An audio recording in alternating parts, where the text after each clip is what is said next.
Hi, and welcome to the Local Investing Resource Center interview series. Today I am at the beautiful Finnriver Farm and Cidery with Crystie Kisler, owner and proprietor.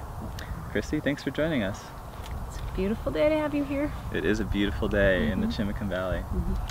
Mm-hmm. Would you mind just telling us a little bit about yourself, your story, and how you came to be here on this beautiful land? Yeah, it's sort of the life dream coming to fruition. And Keith, my husband, was born to a fourth generation farm family in Eastern Washington. I was born a city girl, and to make a long story short, we met working in a national park together where we were both doing environmental education, and came around to believing that the best way we could help reconnect people to the land was to do so on a farm. So after we moved to Port Townsend in the mid-90s, we began looking for land.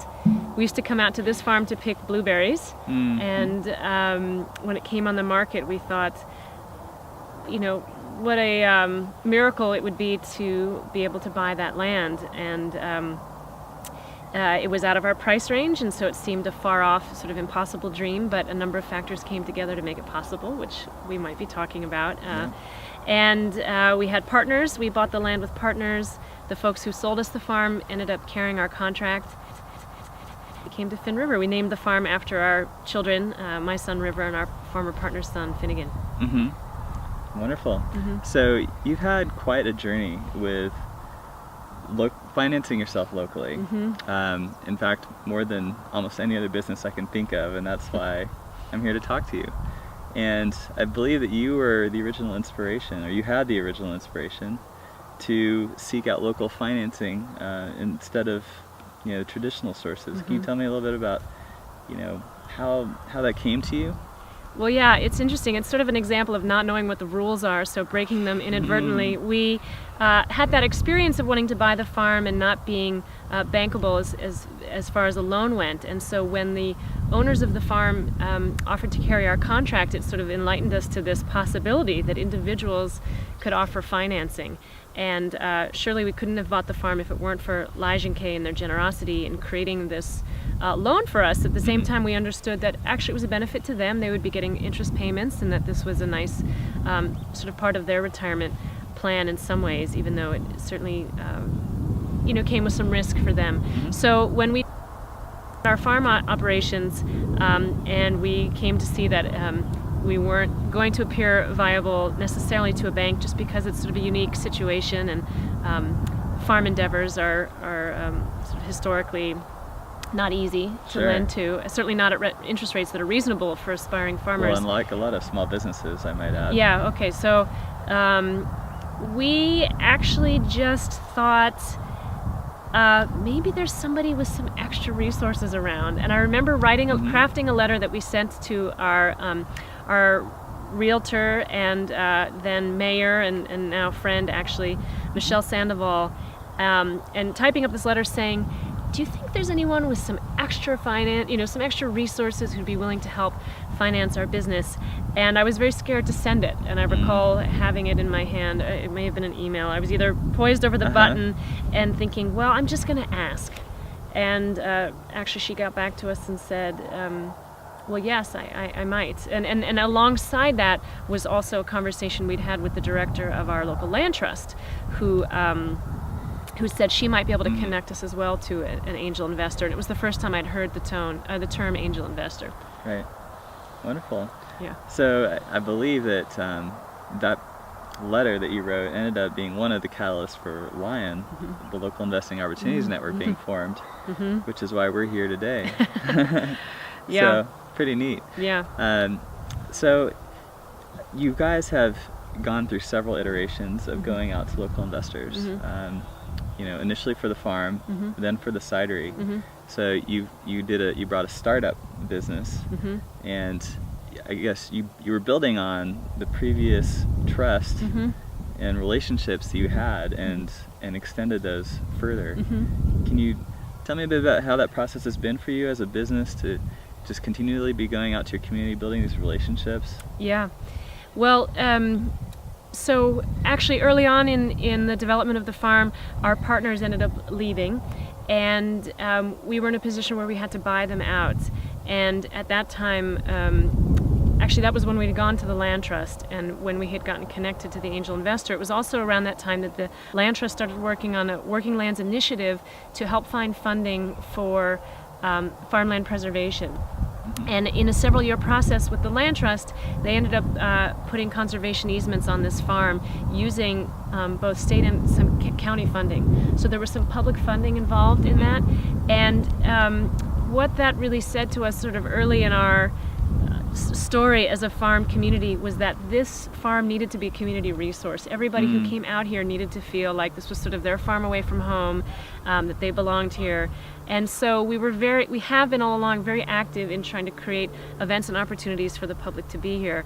We had our Blueberry U-Pick, we did music series, we have frequent celebrations, farm intern programs, hosting a lot of groups, education, school visits, these kinds of things. Trying to say yes, actually, whenever anyone asks to come out.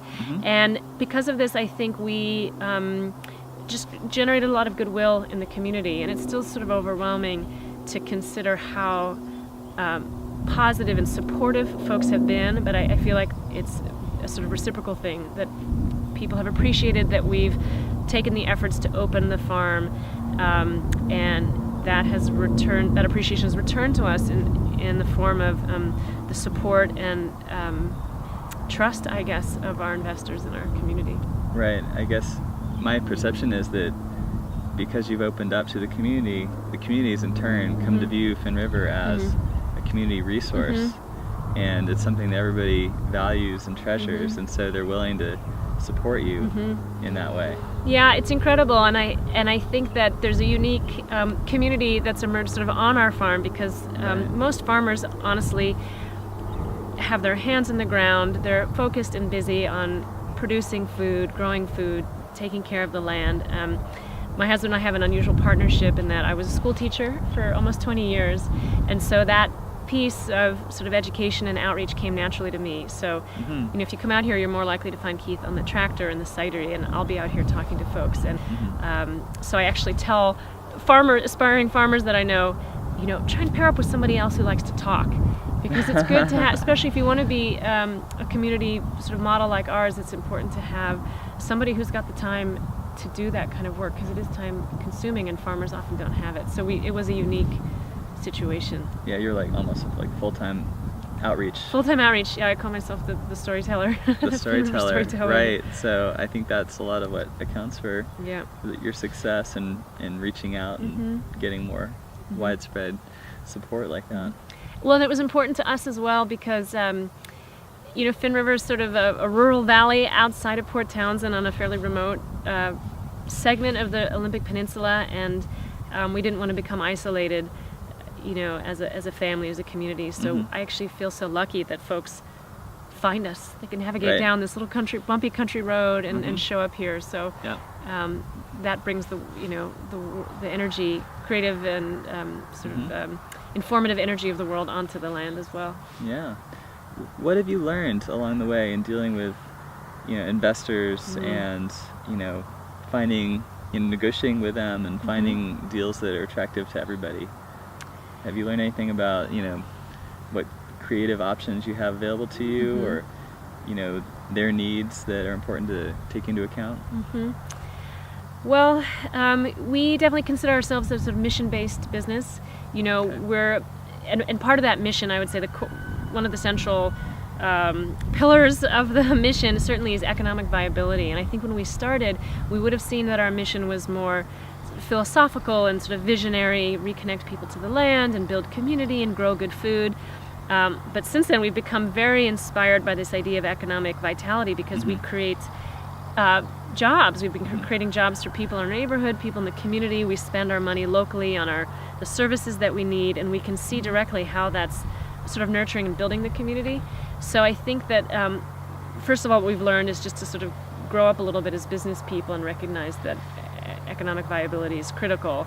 And I think that's been something we've been able to convey to potential investors, that one of the ways we see ourselves serving the community is by being successful as a business, and that the investment that we receive is going into a sort of mission-driven business that's trying to make a good living for the crew, treat the land well, and create a resource for the community. So being able to communicate that, and that's, that's what y'all call the triple bottom line, the people, the planet, and the profit. So it took us a while to sort of learn the value of all three of those things. And as we've gone and reached out to investors, we've talked about our sort of education in all three of those realms. And I think that we've made work individually with different investors based on sort of what their interests and needs are. They're all, I would say, all the investor relationships we have a component that's very personal and based on a sort of mutual affection and appreciation. Well, that's the beauty of local investing, is that personal relationship that's really so missing from, our conventional, relationships with finance. Yeah. That's really beautiful. It is, and it's a different kind of accountability that we feel as well. I mean, there's some wonderful bankers actually in this community, but certainly when our investors are coming out onto the land, when we're seeing them, at the food co-op and in line at the movies and wherever else, actually usually we see them out here. Yeah, of course. Then we think this is who we're working for right now. This is what we're doing. We're trying to keep this money flowing positively in the community. And you can deliver on your promises to them, and we've been trying, in all the different ways that you have promised. Yeah. It's very multidimensional. Well, we're lucky that we have a partnership that I call the heads, the hand, and the heart. My husband is the hands, sort of lead in production and in the fields, and our business partner Eric is the head, working the spreadsheets and the business plan, and I'm the heart, sort of telling the story. And so there's no doubt that Eric's it's good to have all three. And Eric has done a lot of really hard work actually to put together credible business plans. We do laugh, and we admitted this to our investors recently, that the business plan we wrote 5 years ago is not, was a somewhat fanciful. Actually, we've exceeded the goals in the business plan from 5 years ago for the most part, so that's really positive. But we definitely started off fairly naive about things. It's a learning process. It's a learning process. Expenses, for example. Right. That's a learning process. Do you have any advice for businesses that might be following in your footsteps, and when they come to local investors, how should they approach that? We've got a lot of really positive feedback about our presentations. I think that we made a good effort to have all of our ducks in a row. We prepared a pretty thorough packet that included sort of recent trials and tribulations. We created a sheet with all of our media exposure and all the positive stories we've had, any awards that our products received, significant accounts. We presented a history, sort of where we've come from and where we've grown to. We actually compiled a list of all the local services that we use, so we could calculate how much we had spent locally. Kind of like your multiplier? Yes. Yeah. How much we'd spent on local services. Right. We generated the payroll that we spend in the community. And then we had some projections in our profit and loss statements and so on. So we had the numbers, we had the sort of storytelling piece. Impact. Yeah. And then we also brought in our products, and there was a bit of laughter about how we couldn't, serve potential investors too much alcohol and then ask them to write us a check. That wouldn't be fair. So we were just little samples of what we had, and taste the goods. Yeah, and I think that's important, is to have the goods there and be able to share them and celebrate. Yeah. A little bit of chocolate. So, we tried to create an environment that felt sort of informative, but also there was time for questions, and made sure that our presentation looked professional and was also sort of full of the heart that we feel is sort of central to our business. So we also tried to keep it to 1 hour, our initial presentation, just so we were mindful of people's time. Of course. Yeah. Great. That's wonderful. How about current plans? Any projects you have in the works right now? Yes. So actually, we've gone through now several rounds with our Lion investors. We did an initial sort of startup investment funding, and now we just recently, this last month, went back to the investment community with a sort of combination lending and equity share purchase proposal. So we decided that, given that this had been a sort of community effort from the beginning, that we were comfortable selling a certain percentage of shares to our investors to help sort of generate capital and keep the sort of debt to income ratio manageable in the future. We felt like it was more important to have a sort of viable plan going forward than to sort of hold on to all of the ownership ourselves. So that actually feels wonderful. So we went to the community with this plan. We, I think, have raised 97% of what we were hoping to on that first round, and that was a remarkable vote of confidence and support. And so now the plan is to build a new production barn. We made 800 gallons of cider in 2009, and we're planning to make 20,000 gallons. This is here 2013, and we need to create a facility where we can grow a bit and be sort of efficient and safe and productive and going forward. So we're going to build a new production barn. We're putting in a distillery. We have our distilling license, so we can distill our own apple brandy for our apple liqueurs, and hopefully it'll expand our tasting room as well and create more event space for people coming out. We also get to upgrade some equipment, and it's really about growing. We've been saying it's about growing better instead of growing bigger. We're going to get a bit bigger, but we're just going to get better. Yeah. So that's the project ahead. Wow, that's wonderful. And I might add that you've been winning some awards lately, and so this has been driving the publicity and the word about your amazing products, and so the demand keeps coming in, and things got to grow to keep up. Yeah, well, and we have also had to be sort of staunch, staunchly committed to a certain vision for what size company we want to be.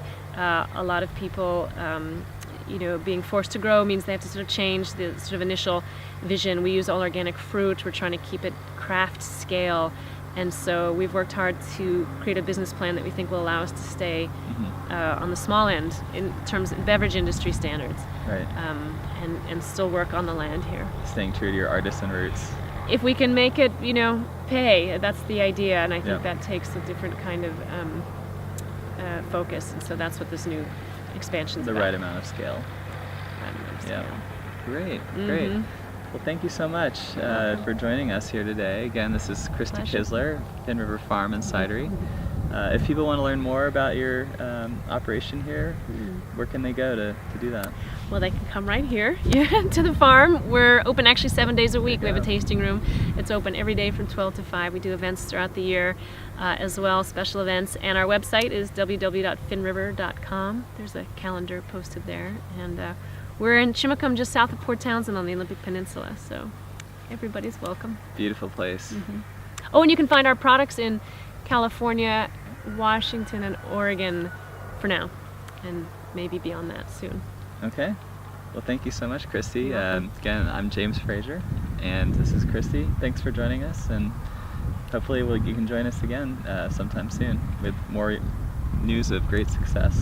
Well, and James, you get credit too for helping nurture us along the way, so thank you for having me here. You're welcome.